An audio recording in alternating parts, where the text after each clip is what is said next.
So this topic is all about the connected cars, which is much into the interfaces of telematic system into the vehicle network.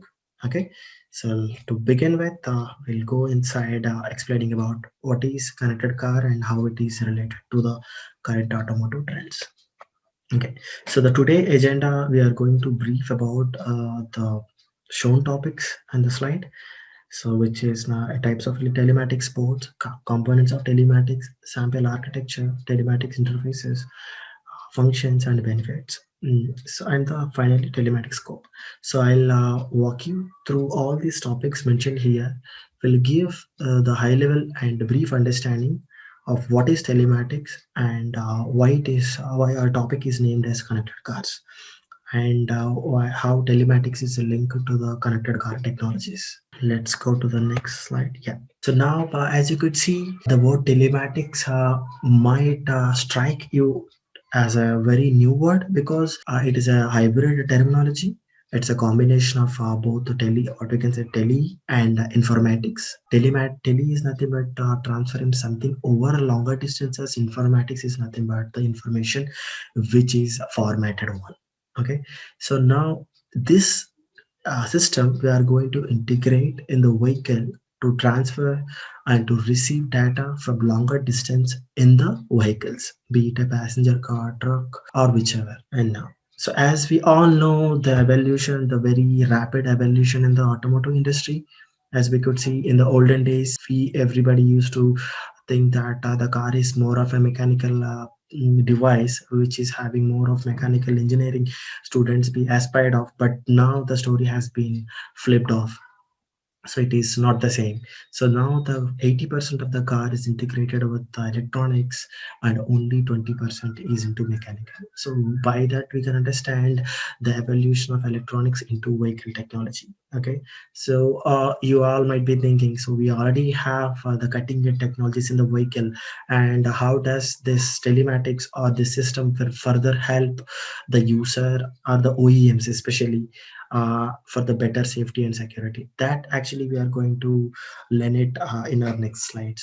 Okay, so hope everybody were clear about the telematics. So tele is nothing but something transferring over a longer distance, and informatics basically the information which could be sensoric information, which could be the actuators, which could be braking, whatever. So inside the vehicle to the other system which is placed at a longer distance. Okay, and now, so as I said, the entire vehicle architecture or the vehicle network is divided into ECUs. Okay, so and our telematics system is no different from other ECUs.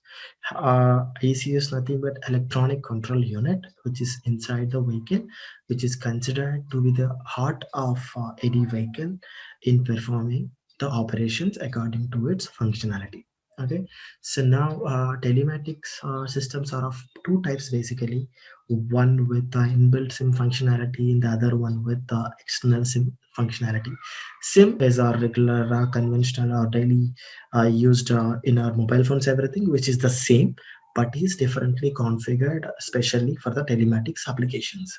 Okay, and so based on the type of the telematics, based on the region and the respective functions and functionalities were enabled and disabled accordingly inside the telematics.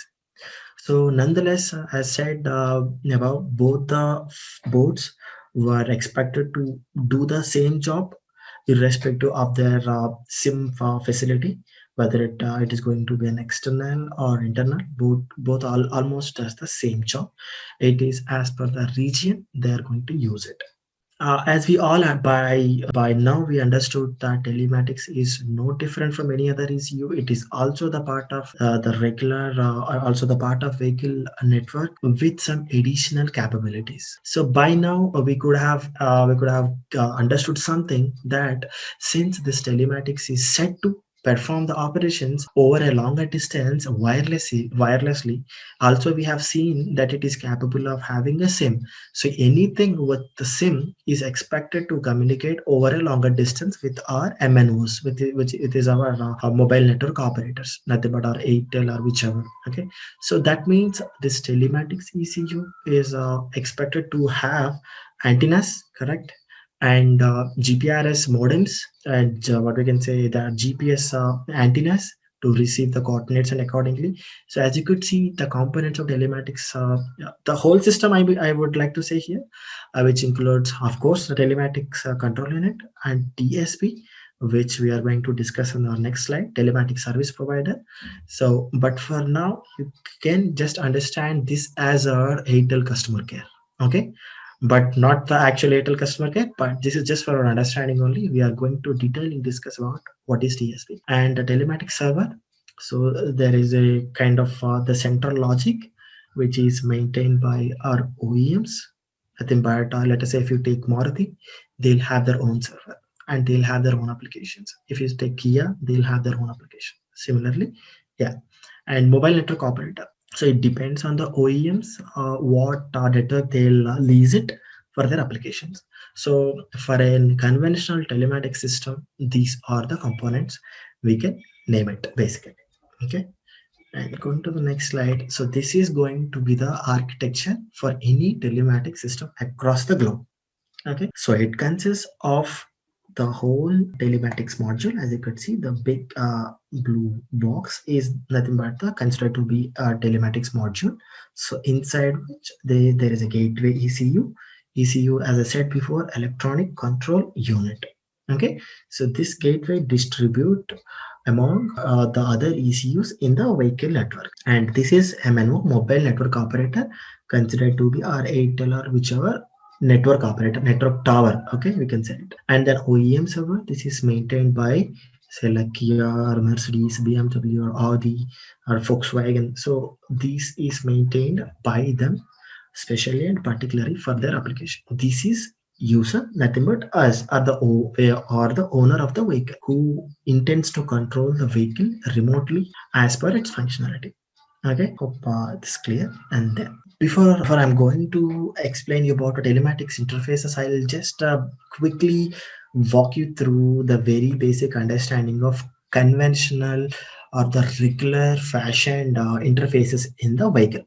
Okay, so in the vehicle, so there are many separate, or what we can say, kind of partitions, we can say, or domains, say like body, transmission, communication, braking system, active safety, and passive safety. Okay, so these are the different what you can say kind of sectors in the vehicle network. Okay, so now example in our daily life, we all have cars. Most of them have cars. If you see, almost all the cars are fitted with electronic window glasses, correct? So when we press a button on the door, the actuator gets what you can say, the window, the glass window gets down and up accordingly. So that is actually done. So from in a very layman perspective, the user is just selecting the button and the respective window is getting operated accordingly.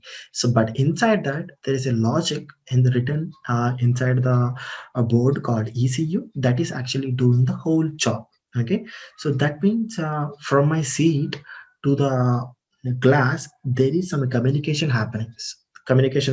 Okay, so that communication is especially happening through some standard defined protocols like CAN, which many of you know this, and OBD, onboard diagnostics. So Ethernet, serial port. So you don't assume that we are going to use all these what we can say protocols or communication protocols for one single operation. It is not in that way. So we are going to use any one protocol based on the speed we want, based on the accuracy we want, because we don't want the same precision or the same speed for braking as well for the window up and down. So because braking requires higher accuracy and higher latency times, and as well whereas for the latching of seat belt or making my window up and down, it does not require much of a time. So based on my application, I'll be using my respective interfaces whatever available here. So for a named telematics control unit, so it is expected to have any of this or even few set of combinations of communication protocols inside our telematics.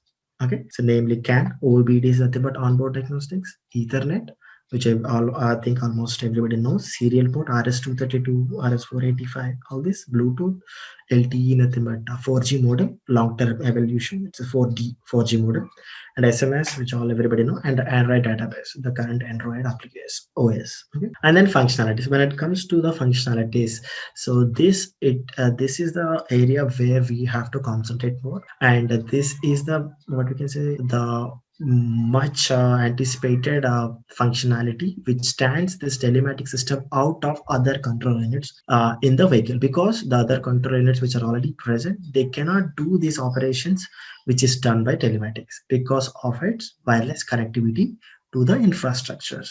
Okay, so now the functions you can see here: e-call. E-call is nothing but emergency call, and b-call is nothing but breakdown call. ACN, automatic crash notification, vehicle health analysis, burglar alarm, and remote light and remote horn. Of course, we can see limited functionality, but there are very wide applications of telematics available outside.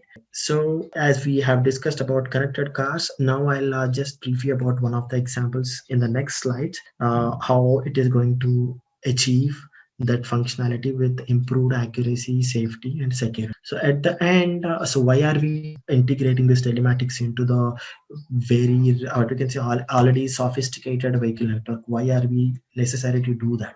So it is because of the improved security and safety to the passengers at its highest comfort and convenience. How are these telematics control units are triggered? Okay, so it is always the telematic control units are being triggered by external agents, or the telematic system can also get triggered by its own.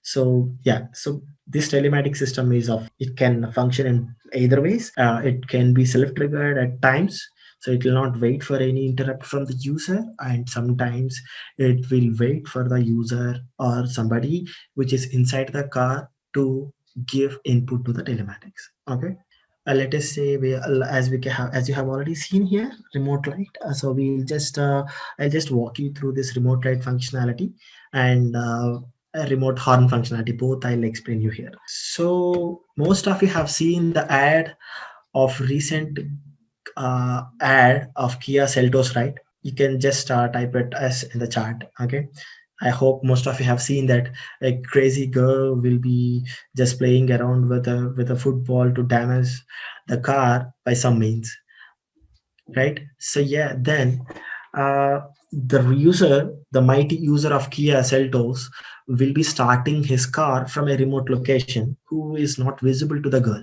Okay, so the how he has done that, it is through the telematics. Okay, so this sounds a little crazy to you, but this is not actual telematics. This is one of the applications of telematics. Okay, since with our conventional remote, which is working with RFID, can only cover up to few meters and cannot completely have the controllability or the control over the functions which user wants to do it from a longer distance. Okay, so for that reasons, by foreseeing what we can say the improved safety with respect to saving the lives of the passengers as well the driver, this telematics has been incorporated. Okay, so now see, I'll just explain you about how the remote horn will work. So let us say I'm a lady driver, I'm a woman driver who is driving at late nights, got stuck up in an office with some urgent works. So I just have seen from the long distance from the window of my glass that someone is just doing an suspicious activity around my vehicle. I just want to alert my vehicle vicinity with some kind of horn or some light, so indicating that a owner is nearby and may arrive at any point of time. So at that times, so I can simply take my mobile out and go to the telematics application, and I can do the remote horn functionality, and I can honk my vehicle, alerting that the user is nearby. So this is just a very small example. And similarly, the lights. So we can also discuss in other way around. Say like example, so you have parked your vehicle somewhere outside, and in hurry you forgot to, what we can say, the switch of the lights. Okay, so this is a telematics enabled car, and what it will do is like it will check so whether all the systems inside the vehicle were went to the sleep or not. It is based on the current run by the system, and if it finds a certain system like headlight system is still drawing correct even after the ignition is off and the non-presence of driver, then it will automatically trigger the user, indicating that please switch off the lights if you are not really intended to make those on. Okay, so in such cases you just observe this functionality, how handy this functionality of telematics with its friendly behavior with the user in helping the car and the user to save the battery or whatever. Okay, so here, as you can see here, the conventional architecture, we can see here OEM server, telematic service provider, as I said, which is similar to our ITEL service. This is our network. This is telematics component, and this is other ECUs. Okay, so the user will be sending his acknowledgement or his consent to the vehicle first, which is inside. I mean, like this will be inside our vehicle. Okay, so as soon as it receives that, so it will first cross check the functionality. As you can ask here what it will do, why it is checking that. It has to check the authenticity of the user. The details sent by the user will be sent to UEM, and this in the database it will check for this user, and this telematic service provider will give the confirmation. It will go back to the ECU, and this telematics unit will give the trigger to headlights, and the respective headlights will get off. So this is considered to be the basic functionality which comes under telematics. Either ways, you can also turn on the engine remotely, turn off the engine remotely. Yeah, there are many other functionalities, very other crucial functionalities which you are going to see in our next presentations as well in the next slides. Yeah, so when it comes to the self-triggered functions, okay, so it almost works the same, but we will take a very critical functionality called e-call. Okay, e-call or emergency call.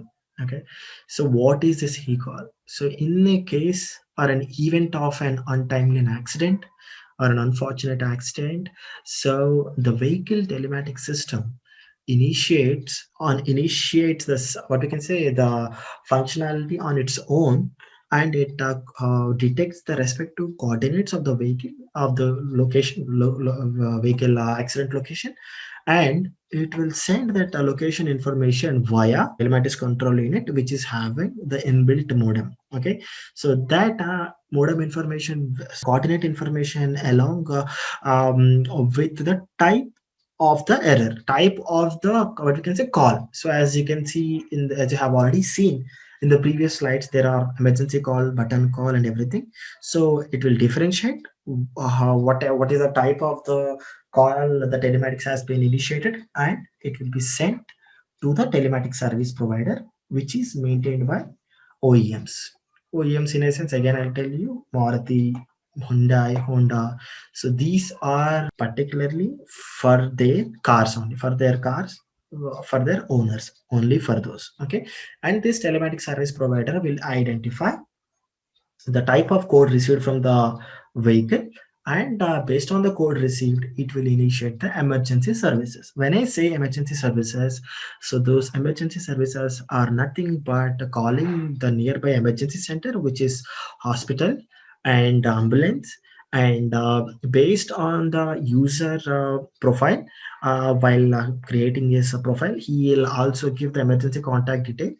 So this telematic service provider will call the, now we can say, family members or friends or close people who are informing that this vehicle has met with an accident with so and so location. Kindly reach there. So this actually helps. So here is a condition where the driver and passengers were hit by a fatal accident. So they are unable to take care of themselves, or they're unable to seek help by their own. That's the reason this telematic system will come in handy in such conditions where the users or the drivers are helpless in seeking their own help. Okay, so you can see this how handy this telematic system, or how useful this telematic system in saving the lives of the passengers as well drivers inside the car. Okay, so nonetheless, there are many other functionalities which makes telematics much more advanced topic and hot topic in the current automotive trends. I hope I have made you understand what is eCall and how does telematics will execute this particular functionality. Okay. So for doing this particular operation, it has what you can say kind of very carefully written algorithms and standards. It uses like Ethernet protocol and get and post requests, whatnot. Everything it will use, and it will take the logic. So this in detail we are going to discuss in our next detailed discussion on telematics. Okay, and now so the benefits. So what are the benefits? So which we, I mean, like already we have discussed in our previous slides that this telematic system will stand out from other control units in the vehicle because of its ability to connect to the outside environment and outside network or outside infrastructures. Okay, why it is having such capabilities? Because it is having the option to communicate through the modems, because it is having a SIM card. Okay, so it is having an LTE system which can communicate through voice calls, which is analog, and also SMS, which is being accepted by the user as well, being sent to the user in such in some kind in whenever necessary conditions. And vehicle health monitoring. Before someone says, our workshop says that sir, your battery has broken down, or engine fan has a very less speed, or your engine alternator is getting deteriorated, or whatever, this telematic system will give you that kind of predictive diagnostics kind of thing to your mobile right away before something gets damaged completely. So how cool is this? Because see, this will also helps users in identifying the issues much before someone identifies, because whoever is diagnosing the vehicle, who how much ever he is talented, he cannot go deep inside the vehicle every moment while the vehicle is in motion. So that means this telematic system is collecting data every now and then from the engine ECUs, and it will monitor the health of the vehicles. And interactive vehicle diagnostics, so which also comes under this. So it will also inform workshop saying that, so current part, this particular part has been affected, and this is going to get damaged in very few days. So yeah, based on the information received to the workshop, they'll inform users that please submit a car to the workshop for the replacement of so and so part. Okay, and vehicle to infrastructure connectivity. So what is this?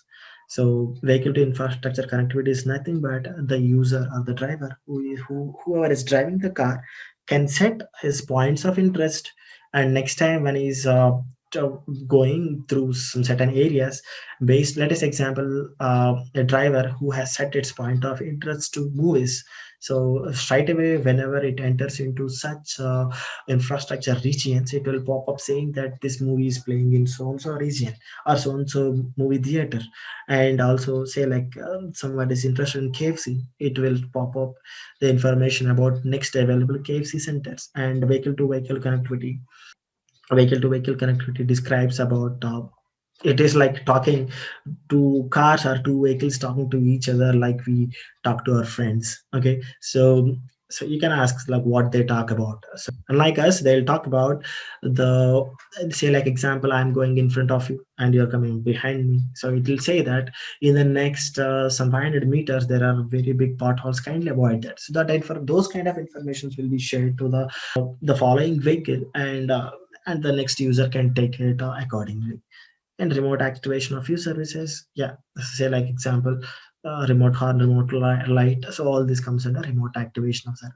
So this is basically all about the telematics basic functionalities and everything.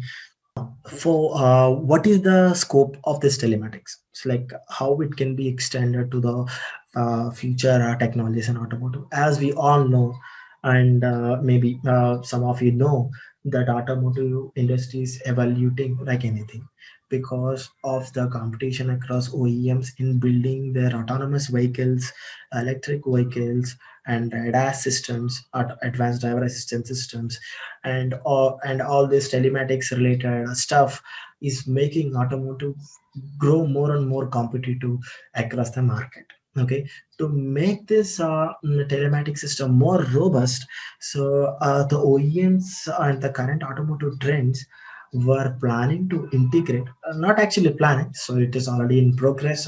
OEMs like Mercedes, BMW, Audi, they are already in the implementation phase of bringing the cloud connectivity and the cloud computing to the existing telematics functionalities to improve the safety and accuracy of telematic systems. So, as you can see in the first point of the scope, prognosis, so which you might see it as a strange word. Yeah, of course, this has been this is a kind of buzzword which we're hearing in the automotive industry. So, what exactly is prognosis? It is not just a rocket science, but uh, of course, it is playing a very huge role in the current automotive industry. A prognosis is nothing but predictive diagnostics. Okay, so how are we going to achieve it using telematics? So it all deals about this predictive diagnostics. So the effective way of data collection, data formatting, and data maintenance. Because from second to second, from minute to minute, every data inside the vehicle coming out of the sensors, actuators, switches will be monitored. Say from the active safety systems, from the passive safety systems, from the airbag safety restraint systems, whatnot, everything. Because if you take the luxury cars like Mercedes S Class, BMW X7, so these all are integrated with around 200 plus ECUs inside it. Just assume the complexity of the system. So, and now just understand the load this telematics is handling, because it is responsible to handle all the data which is processed by rest of the ECUs in the vehicle interrupt. That means, let us example, as I said, 200 ECUs, and it has to process data from all 199 ECUs in the vehicle network. That means how robust this telematic system should be and how accurate. So to maintain such extents of data loads, so the OEMs are currently integrating the existing limitation of what we can say size constraint, or the size constraint of the data to the cloud computing, so that so every time the data will be stored for each and every particular vehicle in the cloud, and whenever it is required it will retrieve the data. Okay, so this will make telematic system even more robust in future. Not only in future, it's already started with few OEMs like Tesla and Mercedes, BMW, and Audi. They have already started. If you have seen the recent ads of Tesla, the two Tesla cars are talking about the next what you can say available charging stations and everything. Okay, so to know, even though how sophisticated Tesla's Elon Musk, what we can say, cars are, their efficiency is still not what we can say achieved. It's because of the scarce charging points and everything. So to make this at least bit robust, so these telematic systems are helping every OEM for their proposed what you can say functionalities, or the intended functionalities. Say like for Tesla, they are using the telematics extensively for finding the next available charging stations and the next available free slots. So this all requires a wireless connectivity feature in the vehicle, and this telematics is useful in doing the task efficiently without any what we can say delay being observed. Yes, I hope you understood about the integration of cloud functionalities and the cloud technology. in getting ready the future automotive with respect to predictive diagnostics. Okay,